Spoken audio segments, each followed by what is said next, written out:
এই জায়গায় অবৈধ স্থাপনা উচ্ছেদ অভিযানে মোবাইল কোর্ট পরিচালনা করছে রাজুক। সেখানে আছেন সহকর্মী সানি মৃধা, যুক্ত হচ্ছে তার সঙ্গে। সানি, অভিযানে কতটি অবৈধ স্থাপনা উচ্ছেদ করা হলে জানাবেন।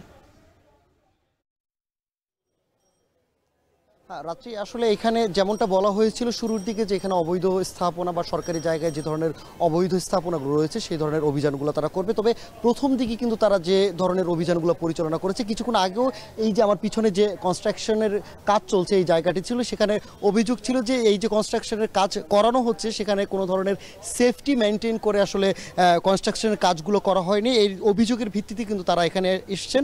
এসে কিন্তু এই ধরনের এখানে যে ধরনের বৈদ্যুতিক লাইন ছিল সেই লাইনের সংযোগগুলো বিচ্ছিন্ন করা হয়েছে। একই সাথে আপনি জানেন যে তাঁতিবাজারে কিন্তু বিশেষ করে অনেক ধরনের ব্যবসা পরিচালিত হয়। বিশেষ করে এই যে আমরা এখন যে জায়গাটিতে ছিলাম কিছুক্ষণ আগে, সেখানে স্বর্ণের অনেকগুলো দোকান ছিল। সেই ভবনগুলোর কিন্তু দুইটি ভবনে তারা অভিযান পরিচালনা করেছে। অভিযোগ ছিল যে সেখানকে আবাসিক ভবনের অনুমোদন থাকলেও সেখানে বাণিজ্যিক কার্যক্রম পরিচালনা করছে এবং সেই অভিযোগের ভিত্তিতে কিন্তু সেই বিল্ডিং দুইটির বৈদ্যুতিক লাইন বিচ্ছিন্ন করা হয়েছে। যেহেতু এই স্বর্ণের দোকান বা খুবই মূল্যবান ব্যবসা প্রতিষ্ঠান, এই কারণে কিন্তু তারা ভাঙচুর করেননি বলে আমাদেরকে এখানে নির্বাহী যে ম্যাজিস্ট্রেট ছিলেন উনি আমাদেরকে জানিয়েছেন।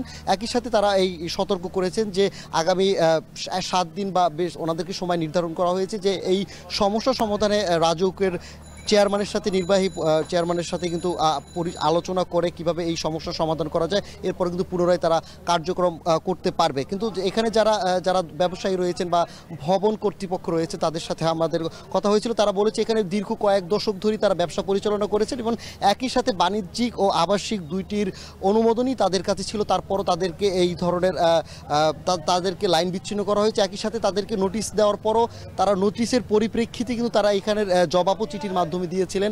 সেই চিঠির জবাবের পরও কিন্তু রাজুকের পক্ষ থেকে কিছু জানানো হয়নি এবং অনেক জায়গায় তারা বলেছেন যে কোনো ধরনের নোটিশ ছাড়াই তারা অভিযানগুলোতে পরিচালনা করছে। এর ফলে কিন্তু তারা কোনো ধরনের প্রস্তুতি ছাড়াই, অর্থাৎ তাদের যে ব্যবসায়িক যে প্রতিষ্ঠান আছে সেখানকার যে মালামাল যেগুলো রয়েছে সেগুলো হস্তান্তর করা ছাড়াই কিন্তু এখানে রাজুক আসছেন। একই সাথে যেহেতু এখানকার বেশ কিছু দোকানি স্বর্ণালঙ্কারের ব্যবসা রয়েছে, সেখানে নিরাপত্তার একটা বিষয় থাকে। যেহেতু বৈদ্যুতিক লাইন বিচ্ছিন্ন করা হয়েছে, সেই বিভিন্ন সিসি ক্যামেরা থাকে, সেই সিসি ক্যামেরার সংযোগগুলো বিচ্ছিন্ন করা হয়েছে। সেই জন্য তারা কিছুটা হচ্ছে যে সংকট প্রকাশ করেছে। তো রাত্রি এই ছিল তাঁতিবাজারে রাজুকের উচ্ছেদ অভিযান নিয়ে সবশেষ আমার কাছে।